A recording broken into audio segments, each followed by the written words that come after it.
Yeah, Masterworks 2 is what we did is, we've done a lot of new music recently, and I think the band, we just want to kind of revert back. They did a poll on the internet and stuff like that, and came up with a bunch of numbers the fans wanted to really hear on stage, so we all got our heads together, and we're busy working away at stuff that we haven't kind of recorded for played for like 15 years.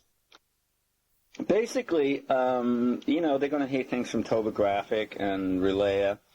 I've just been down in Santa Barbara working with Chris on some of the kind of pre-tour kind of stuff, bass and drums.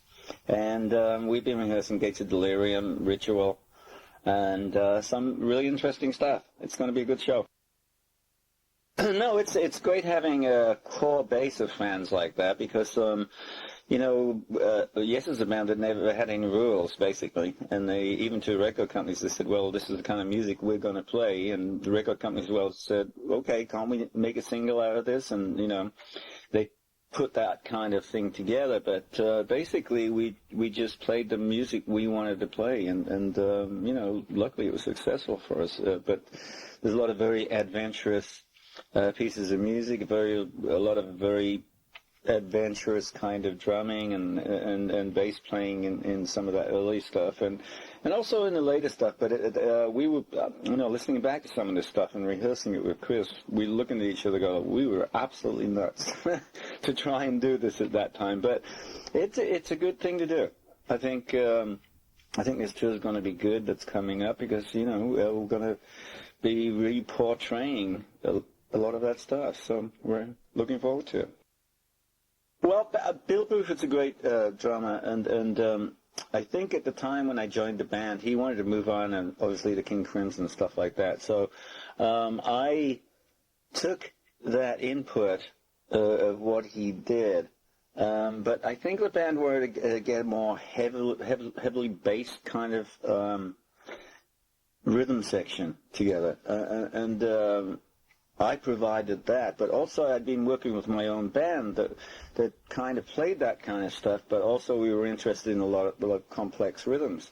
So I brought that with me and changed that kind of style in Yes at that time. And, we gave each other 3 months to kind of see if I'd work with the band and the band would work with me, but here I am 30 years later, so I've been around for a while.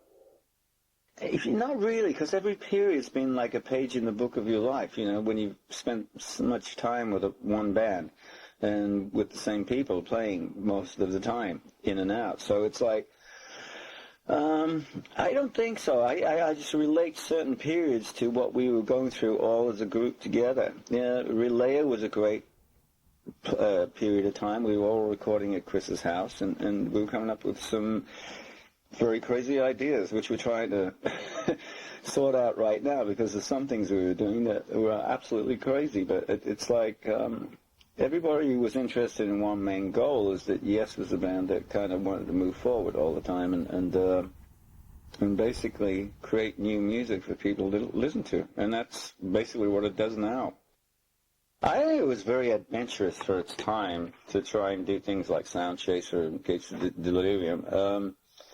Because there's just so many avenues that we try to cross and create new rhythms. And I remember that album, John and myself used to stop at a junkyard every day and pick up parts of cars to bang around in the studio and stuff like that. So we built a whole percussion tree out of car parts, and that's what you hear at the end of that song when there's a kind of drum solo kind of thing. A lot of that stuff is parts of cars flying around the room.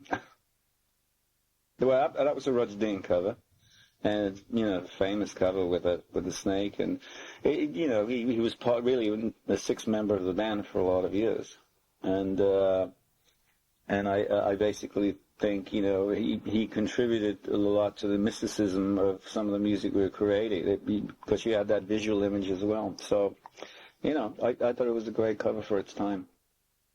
Well, it's kind of like riding a bicycle a lot, but you get back on it and you just play it. But I think everybody always still gives 110% to every song we do.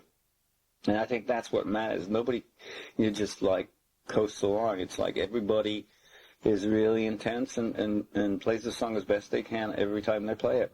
And it's great because the intensity in the band's there, and you can see everybody's up there.